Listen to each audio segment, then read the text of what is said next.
introduce yourself. Hi, my name is Bryan Li. I was born in China, but I grew up in Holland, and I studied European Studies here.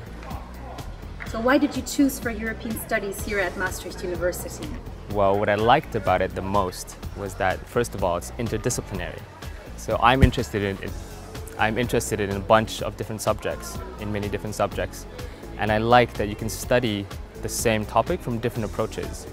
So a bit of history, a bit of sociology, economics, law, politics, especially politics, is what really attracted me. And also the problem-based learning approach is something that I like very much. Studying in small groups, so not in the lecture hall with a professor talking to 300 students, but in a small group where your input and participation is really useful, and it helps you learn more as well. Can you also tell us a little bit more about the staff, the teaching staff that taught subjects in European Studies? The teaching staff are usually quite diverse. They come from a variety of different fields, and they have a lot of experience teaching. Especially the personal hands-on approach of the staff is something that I like. Because you work in such small groups, you get to know your professor or tutor much better than you would at other universities, is my feeling. Can you tell us a little bit more about student life in Maastricht? It's very nice. Maastricht is a very small town, but it has the advantage of being also a student town. So there's a lot of bars, there's a lot of associations, from sports associations to study associations to student associations.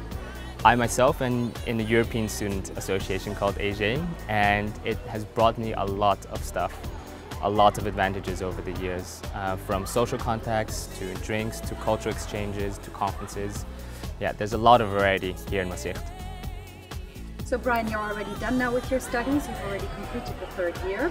So can you maybe tell us a little bit about the project or the thesis that you did to complete your studies? Well, you have to write 2 bachelor papers.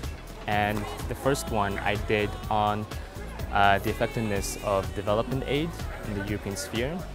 And the second one I did about EU and African relations. So it's especially these kind of political topics that interest me a lot. And I felt that the European Studies Bachelor was very, very good at providing the support that I need to further develop my academic and scientific skills in order to be able to write such papers. So, if a prospective student is not yet sure if he or she should study here in Maastricht, what would you tell him or her to convince them? Oh, I would tell them it depends on the person, of course, what kind of topic they're interested in. But if they're interested in these kind of topics, I would suggest that they come to our open day. And if they're very interested, I would suggest that they do our Student for a Day program, where they can follow an actual student, do his or her actual workload and coursework over the course of a day, and get to know the real character of studying Maastricht. Okay, thank you very much, Bryan. Thank you.